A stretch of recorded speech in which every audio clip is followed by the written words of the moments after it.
Hello students, good morning. मी Pandey madam. बघा मुलांनो, आपण मागच्या पिरियडमध्ये आपण अर्धा लेसन कंप्लीट केलेला होता. फर्स्ट लेसन आपला अवर अर्थ अँड अवर सोलर सिस्टीम. तर एकदा एक रिव्हिजन शॉर्टमध्ये करून घेऊ का आपण काय काय पाहिलं होतं, कारण एक दिवसाचा गॅप झाला आहे मधात. तर बघा, आपण हेवनली बॉडीजची डेफिनेशन पाहिली होती. आपण सन, मून, स्टार्स आणि प्लॅनेट यांना मिळून हेवनली बॉडीज त्यांना असं म्हणतात.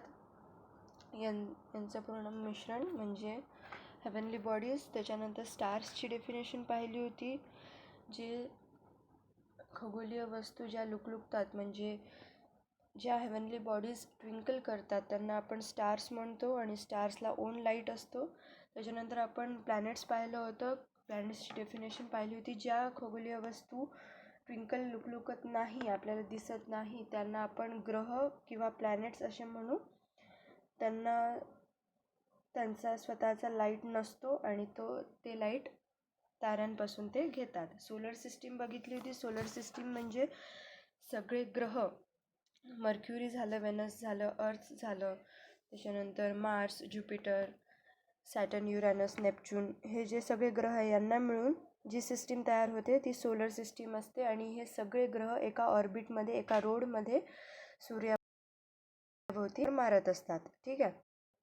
त्याच्यानंतर सॅटेलाइट्स पाहिलं होतं. मून हा आपला सॅटेलाइट, नॅचरल सॅटेलाइट आहे पृथ्वीचा. त्याच्यानंतर ड्राफ्ट प्लॅनेट्स पाहिले होते. ड्राफ्ट प्लॅनेट्स म्हणजे निष्कासित केलेले ग्रह जे आता सोलर सिस्टीममध्ये नाही आहे.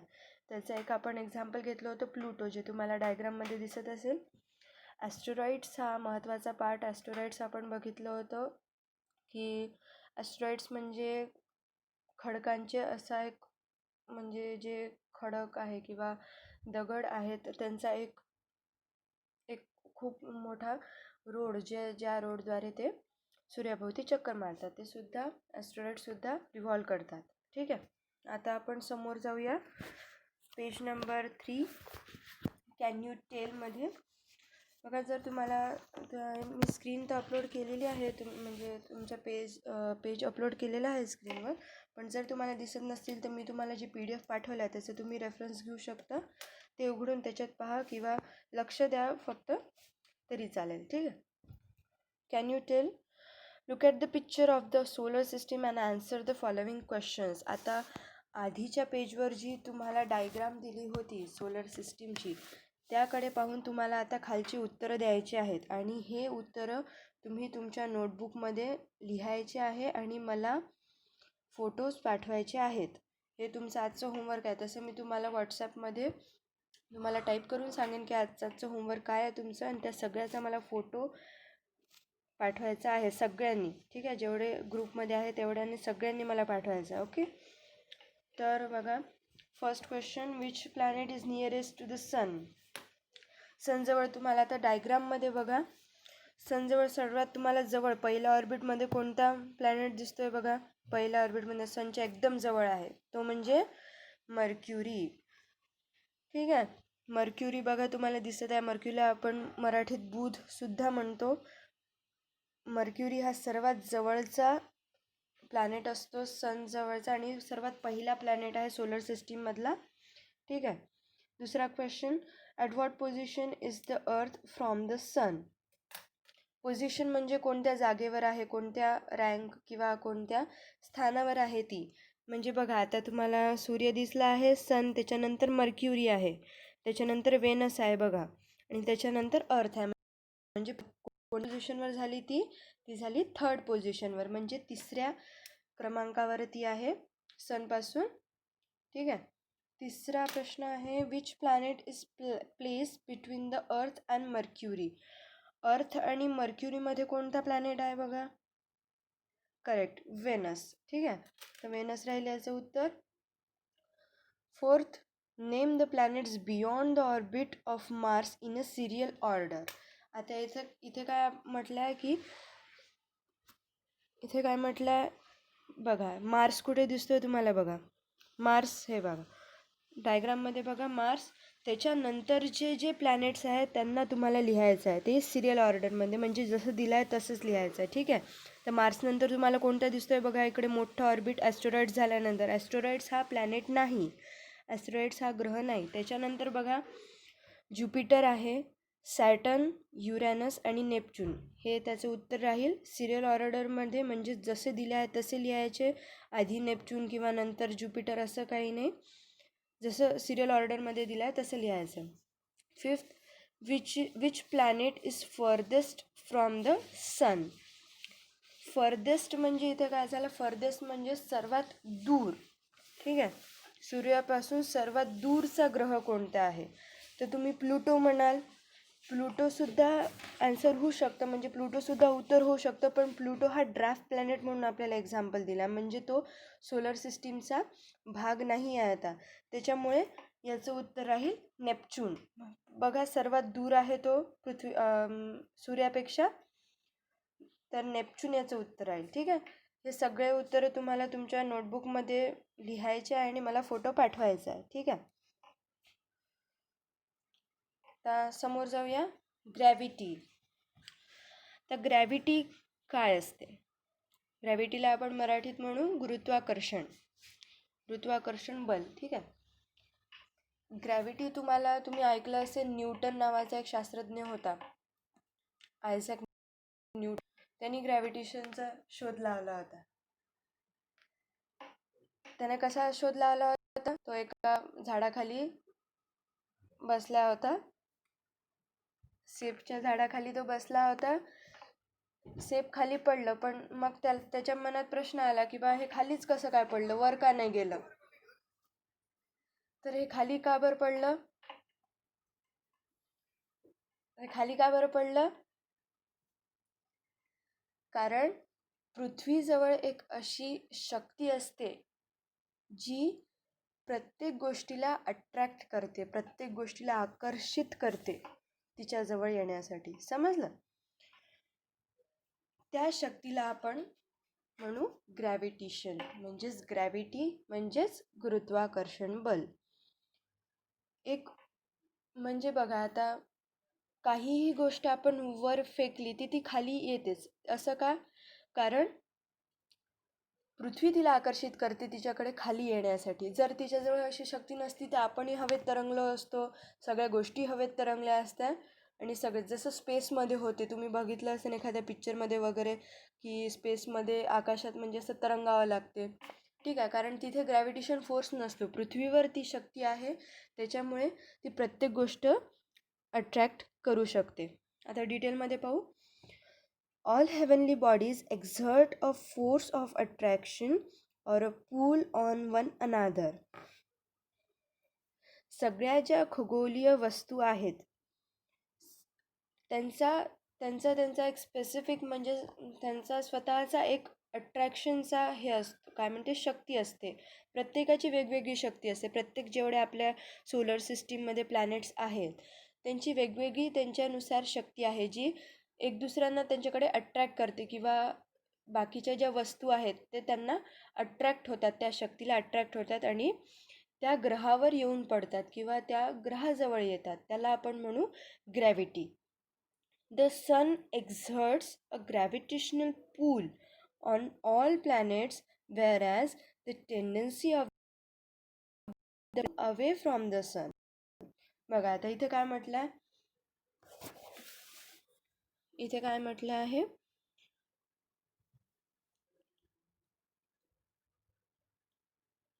सूर्य त्याच्या भोवती चक्कर मारत आहे, बाकीचे जे ग्रह आहेत त्यांच्यावर ग्रॅव्हिटेशन पूल, म्हणजे ग्रॅव्हिटेशन पूल म्हणजे गुरुत्वाकर्षण, जे मी तुम्हाला आधी सांगितलं की अट्रॅक्ट करण्याची शक्ती जी असते, त्यांच्या स्वतःकडे येण्याची, आकर्षित करण्याची जी शक्ती असते, तो प्रत्येक ग्रहावर तो करतोच, म्हणजे तो करतोच. पण काय होते, प्लॅनेट्स पण म्हणून प्लॅनेट्स काय त्यांच्या रोडवर फिरतात, एकमेकांच्या रस्त्यात येतात का नाही. जर एकमेकांच्या रस्त्यात आले तर काय होईल, एकमेकांना ते धडकतील, मग काय होईल, ग्रह फुटून जाईल. आपलं पृथ्वी जर मार्सला धडकलं किंवा वेनसला धडकलं तर काय होईल, पृथ्वी नष्ट होऊन जाईल. सगळे त्याच्यावरचं सगळं आपण आहे, बाकीचे जे प्राणी आहे ते सगळे नष्ट होऊन जातील. त्याच्यामुळे आपापल्या रोडमध्ये ते फिरत असतात. As a result of these two forces a planet keeps revolving around the sun at a fixed distance in a fixed orbit. बघा, सूर्य हा ग्रॅव्हिटेशन फोर्स करतो प्लॅनेट्सवर, पण प्लॅनेट्सचा पण स्वतःचा फोर्स असतो ना, स्वतःची शक्ती असते ना. म्हणून या दोन्ही शक्तीमुळे प्लॅनेट्स एकाच रोडमध्ये फिरतात, एकमेकांच्या रस्त्यात येत नाहीत. In a same way satellites revolve around their planets. आणि अशाच शक्तीमुळे सॅटेलाइट्ससुद्धा त्यांच्या त्यांच्या प्लॅनेट्सचं, म्हणजे ज्यासाठी सॅटेलाइट्सला पाठवले असते, म्हणजे सॅटेलाइट्सला कशाला पाठवतात, काही स्टडी करायला, कोणत्या ग्रहाची स्टडी करायला पाठवत असतात सॅटेलाइट्सला. तुम्ही पिक्चर बघितला असेल मिशन मंगल, त्याच्यात मंगल म्हणजे मार्सची स्टडी करायला आपण ते यान पाठवलं आहे भारताने, समजलं. तर अशासाठी सॅटेलाइट्स पाठवत असतात. आता समोर येऊया आपण.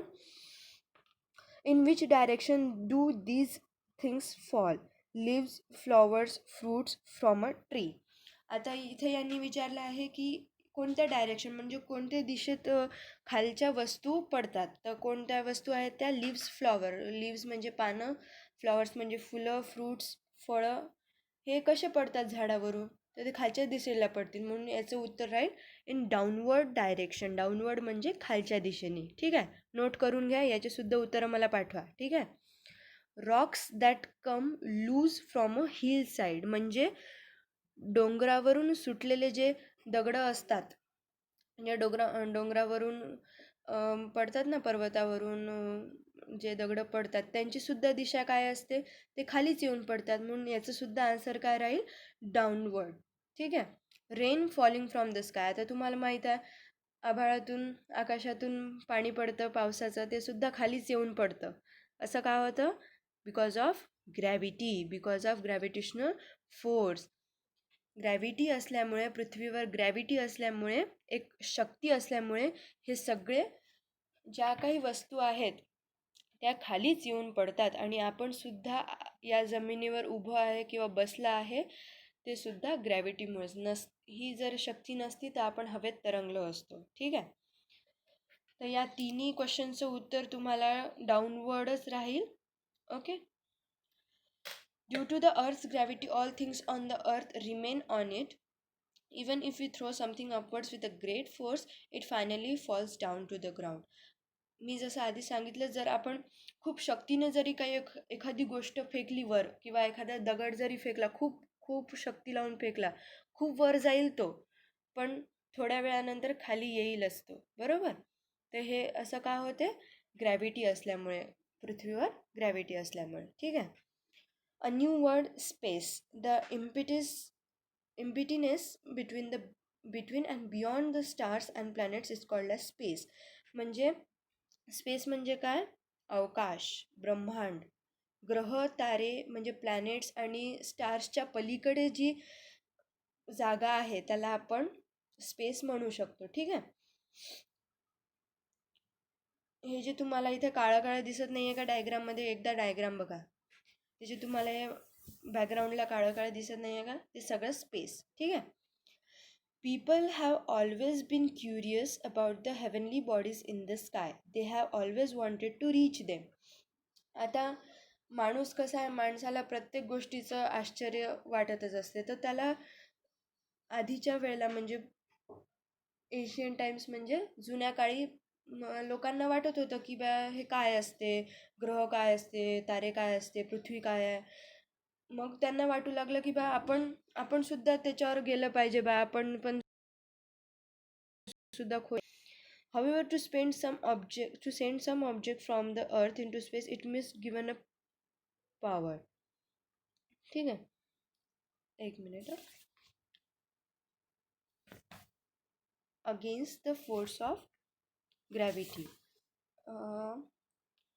आपण आता हे पहा, मी तुम्हाला एवढं सांगते की म्हणून आता कोणतेही ऑब्जेक्ट आपल्याला पृथ्वीवरून दूरवर ब्रह्मांडात पाठवायचं असेल तर आपल्याला ग्रॅव्हिटीची शक्ती असणे, गुरुत्वाकर्षणाची शक्ती असणे आवश्यक असते. ठीक आहे. आता डू यू नो बघू आणि त्याच्यानंतर समोरचं कंटिन्यू करू नेक्स्ट पेजवरचं. ठीक आहे. Do you know Indian space missions. आता तुम्हाला माहिती आहे का इंडियन स्पेस मिशन्स म्हणजे भारताने जे काही मिशन्स केले आहेत अंतरिक्षामध्ये अवकाशामध्ये जे काही पाठवलेलं आहे ते त्याची आपल्याला माहिती इथं खाली दिलेली आहे, ते आपण वाचूया आता. On 22 October 2008, the Indian Space Research Organization ISRO launched a spacecraft to the moon. 22 October 2008ला भारताची एक ऑर्गनायझेशन, एक स्पेस रिसर्च ऑर्गनायझेशन आहे ज्याला आपण म्हणू इस्रो, म्हणजेच इंडियन स्पेस रिसर्च ऑर्गनायझेशन. या ऑर्गनायझेशननी, याला आपण मराठीत सुद्धा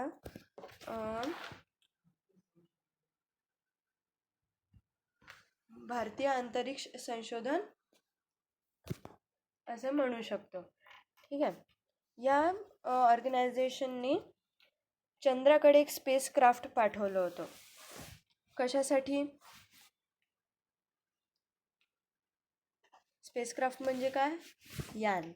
एक यान पाठवलं होतं. ते कशासाठी? तर चंद्राची पूर्ण माहिती घेण्यासाठी. चंद्रावर पाणी अवेलेबल आहे का, की तिथे कोणी राहतं का, हे सगळं स्टडी करण्यासाठी इस्रोनी एक यान पाठवलं होतं.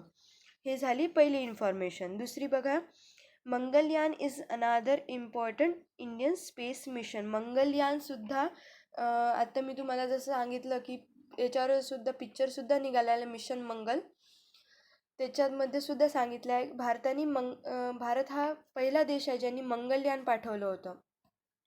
ठीक आहे. मंगलयान कशासाठी? मंगलयान म्हणजे मार्सची सगळी माहिती काढायसाठी एक सॅटेलाईट, एक यान पाठवलं होतं भारताने. It is non as MOM म्हणजे मार्स ऑर्बिट मिशन असं त्याचं नाव होतं. It was launch on 5 November 2013. हे लॉन्च कधी झालं? लॉन्च झालं म्हणजे त्यांनी सोडलं 5 नोव्हेंबरला 2013ला. आणि मार्सच्या कक्षेत, मार्सच्या ज्या भागात तो कधी पोहोचला? 24 सप्टेंबर 2014. ठीक आहे. या 24 सप्टेंबरला तो पोहोचला, ते 2014ला. ठीक आहे. 2014ला पोहोचला. ISRO achieve this feet in its first attempt म्हणजे हे पहिल्या प्रयत्नात भारताने करून दाखवलं. इतर कोणत्याही देशांनी आत्तापर्यंत सोडलेलं नव्हतं, म्हणजे 24 सप्टेंबरपर्यंत सोडलेलं नव्हतं. तर भारताने हा पहिला देश ठरला ज्यांनी मार्सवर यान पाठवलं होतं. Both these mission are unmanned, that is there were no people on board this spacecraft. या सॅटेलाईटमध्ये कोणताही माणूस गेलेला नव्हता. ही फक्त टेक्नॉलॉजी होती आणि पृथ्वीवरून ते सगळं ऑपरेट करत होते. The objectives of this mission is a deeper study of moons and Mars. आणि हे कशासाठी पाठवले दोन्ही यान, चंद्रयान आणि हे मंगलयान? कशासाठी? स्टडी करायसाठी. मूनची आणि चंद्राची आणि मार्सची स्टडी करण्यासाठी. मार्सवर पाणी आहे का, मार्सवर कोणी जीवित म्हणजे एक्झिस्ट करू शकतं का, माणूस तिथे राहू शकतो का, या सर्व स्टडीसाठी पाठवलं गेलं. आता सेकंड पेजवर येऊ आपण. रॉकेट टेक्नॉलॉजी और space launch technology is use for that purpose. Rocket वापरलं गेलं होतं.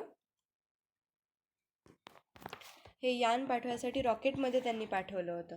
One of the Diwali fire crackers is called as rocket. तुम्हाला दिवाळीमध्ये जे उडवता ते तुम्हाला माहीतच असेल rocket. It is pack with explosive. बघा तिथे पेजवर दिलेलं आहे रॉकेटचं डायग्राम, आपलं रॉकेटचं चित्र दिलं आहे बाहेर. It is pack with explosive substances. Explosive substances म्हणजे त्या रॉकेटमध्ये जे तुम्ही दिवाळीला उडवता त्याच्यात काय असतं? बारूद असतं. त्याच्यामुळे आपण आग लावली की ते उडतं, बरोबर. The explosive burn rapidly and produce a lot of energy. आता असंच जेव्हा आपण कोणतं यान पाठवतो पृथ्वीवरून अवकाशात, तेव्हासुद्धा असंच असतं. त्याच्यात काही त्या रॉकेटमध्ये, आता या रॉकेटमध्ये माहिती आहे काय बारूद असतं, आपण त्याला हे आग लावली की ते वर जातं, फुटतं, बरोबर. आणि या रॉकेटमध्ये सुद्धा असंच असतं काही. आता त्यांचे एक्सप्लोजिव्ह म्हणजे त्यांचं जे बारूद असतं ते आपल्यासारखं नसतं, आपल्या जे दिवाळीच्या याच्यात असते तसं. त्यांचं बारूद वेगळं असतं आणि त्याला आपण हे किंवा आग लावली तर ते लॉट ऑफ एनर्जी, म्हणजे खूप एनर्जी प्रोड्यूस करतं आणि आकाशात जातं, ठीक आहे. The design of the rocket is such that firecracker is pushed in a certain direction at a great speed. एका विशिष्ट डायरेक्शनमध्ये ते जातं. Very powerful rockets are use to send a spacecraft into space. खूप powerful जे rocket असते ते use केलं जातं कोणतंही यान पाठवायसाठी. A tremendous quantity of fuel is burn in rocket so that the spacecraft weighing thousands of tons can be launch into space. आता यामध्ये खूप खूप मोठे थाउजंड ऑफ वेट म्हणजे टन्सचे त्याच्यात सामग्री असते, म्हणजे सॅटेलाइट्स असते. ते कशामुळे जातं अवकाशात?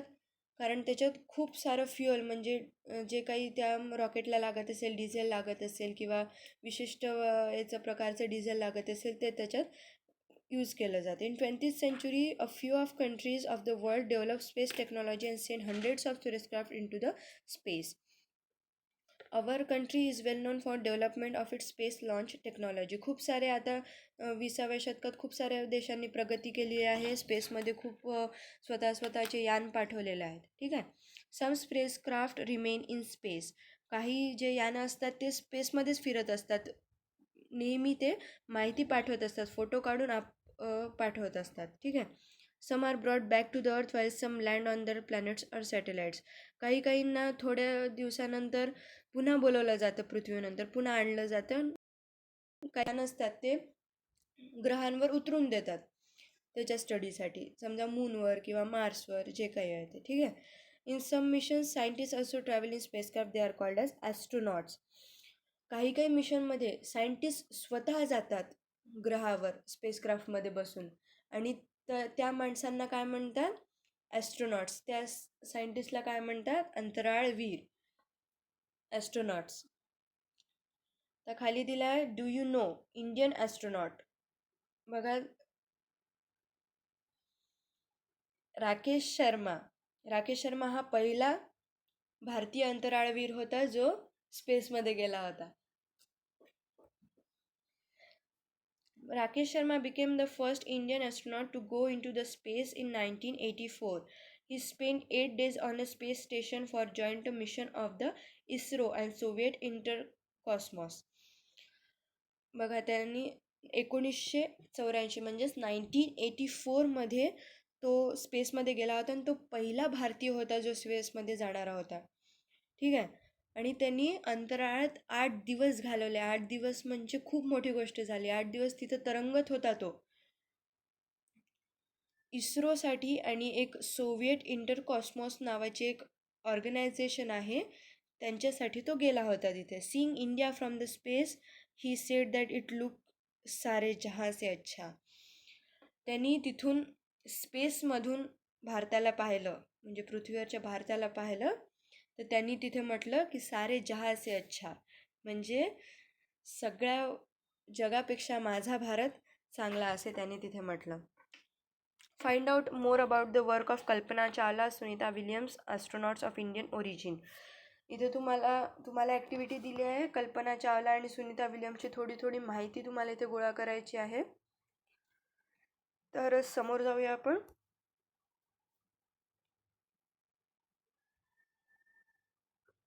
Man-made satellites provide useful information for agriculture, environment, weather forecasting, making maps and searching for water and mineral health on the earth. Man-made satellites सुद्धा पाठवले जातात. कशासाठी? शेतीबद्दलची माहिती आहे किंवा निसर्गाबद्दलची माहिती आहे. वेदर फोरकास्टिंग म्हणजे आज पाऊस पडेल की नाही याच्यासाठी पाठवली जातात, ठीक आहे. There are also use for telecommunication म्हणजे टेक्नॉलॉजी, टेलिकम्युनिकेशन म्हणजे तंत्रज्ञान, याच्यासाठी ती वापरली जातात.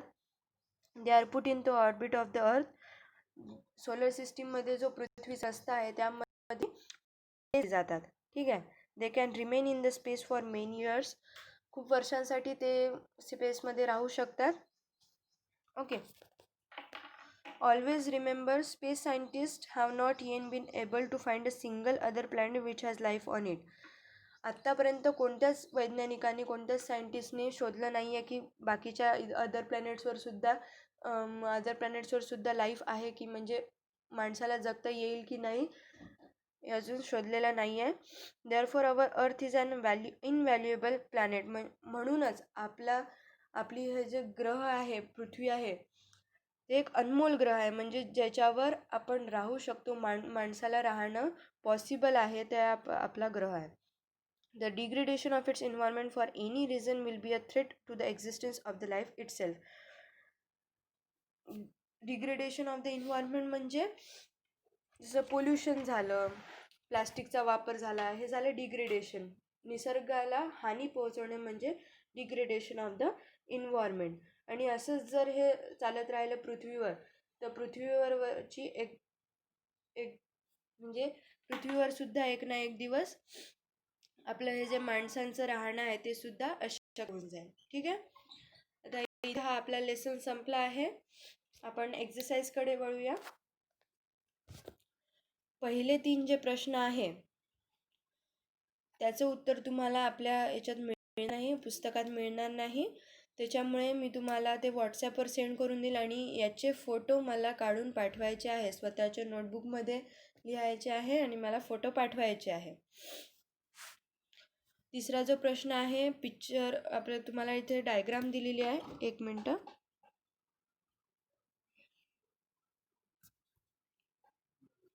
तुम्हाला खाली डायग्राम दिलेली आहे. त्याच्यात तुम्हाला चुकीचे काही ग्रह दिलेले आहेत, त्यांना तुम्हाला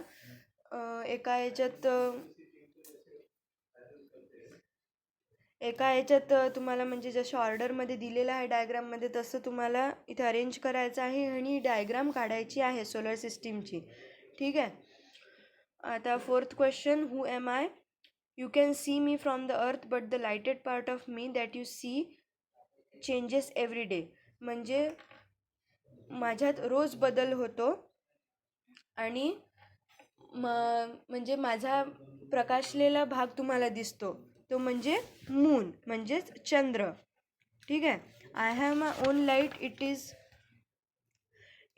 it is only from me that the planets get the light and heat. आपण आधी पाहिलं होतं ताऱ्यांपासून ग्रहांना लाईट भेटतो, म्हणून याचं उत्तर राहील स्टार्स.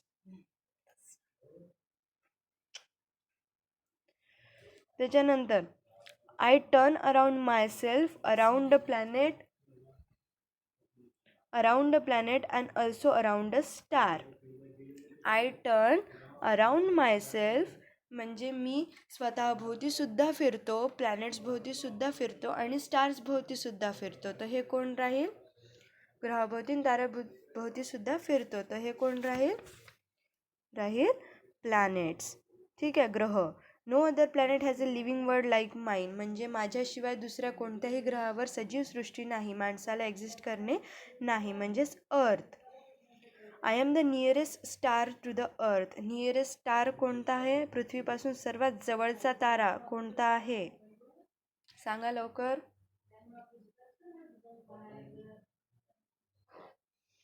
सांगा लवकर. याचं उत्तर आहे पृथ्वीपासून सर्वात जवळचा तारा म्हणजे मून. ठीक आहे.